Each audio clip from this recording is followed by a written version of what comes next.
तब मूसा ने उत्तर दिया कि वे मेरी प्रतीति न करेंगे और न मेरी सुनेंगे, वरन कहेंगे कि यहोवा ने तुझको दर्शन नहीं दिया।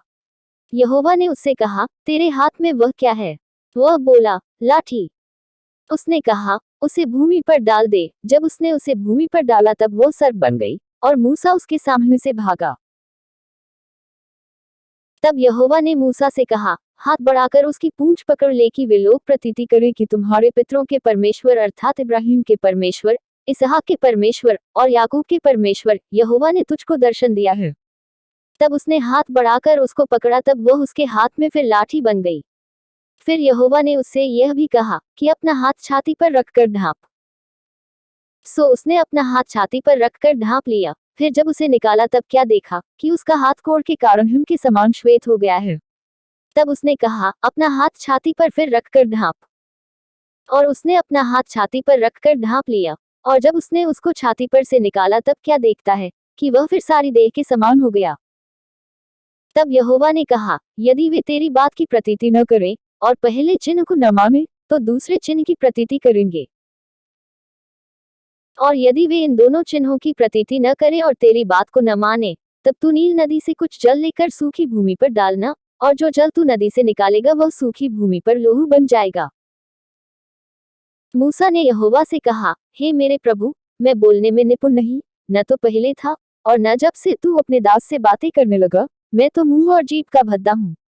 यहोवा ने उससे कहा, मनुष्य का मुंह किसने बनाया है?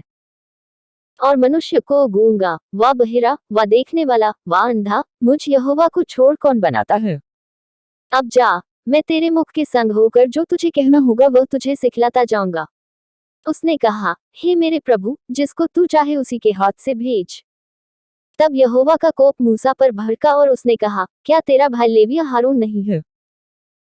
मुझे तो निश्चय है कि वह बोलने में निपुण है, और वह तेरी भीड़ के लिए निकला भी आता है, और तुझे देखकर मन में आनंदित होगा।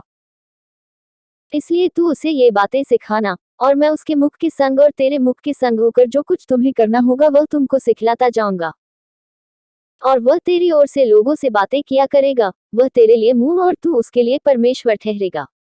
और तू इस लाठी को हाथ में लिए जा, और इसी से इन चिन्हों को दिखाना। तब मूसा अपने ससुर यित्रो के पास लौटा और उससे कहा, मुझे विदा कर कि मैं मिस्र में रहने वाले अपने भाइयों के पास जाकर देखूं कि वे अब तक जीवित हैं वा नहीं। यित्रो ने कहा, कुशल से जा। और यहोवा ने मिद्यान देश में मूसा से कहा, मिस्र को लौट जा, क्योंकि जो मनुष्य तेरे प्राण के प्यासे थे वे सब मर गए हैं। तब मूसा अपनी पत्नी और बेटों को गदहे पर चढ़ाकर मिस्र देश की ओर परमेश्वर की उस लाठी को हाथ में लिए हुए लौटा। और यहोवा ने मूसा से कहा, जब तू मिस्र में पहुंचे तब सावधान हो जाना, और जो चमत्कार मैंने तेरे वश में किए हैं उन सबों को फिरौन को दिखलाना, परंतु मैं उसके मन को हठीला करूंगा, और वह मेरी प्रजा को जाने न देगा। और तू फिरौन से कहना कि यहोवा यूं कहता है कि इस्राएल मेरा पुत्र वरन मेरा जेठा है। और मैं जो तुझसे कह चुका हूँ कि मेरे पुत्र को जाने दे कि वो मेरी सेवा करे, और तूने अब तक उसे जाने नहीं दिया, इस कारण मैं अब तेरे पुत्र वरन तेरे जेठे को घात करूंगा। और ऐसा हुआ कि मार्ग पर सराय में यहोवा ने मूसा से भेंट करके उसे मार डालना चाहा। तब सिप्पोरा ने एक तेज चकमक पत्थर लेकर अपने बेटे की खलड़ी को काट डाला, और मूसा के पांवों पर यह कहकर फेंक दिया कि निश्चय तू लहू बहाने वाला मेरा पति है। तब उसने उसको छोड़ दिया।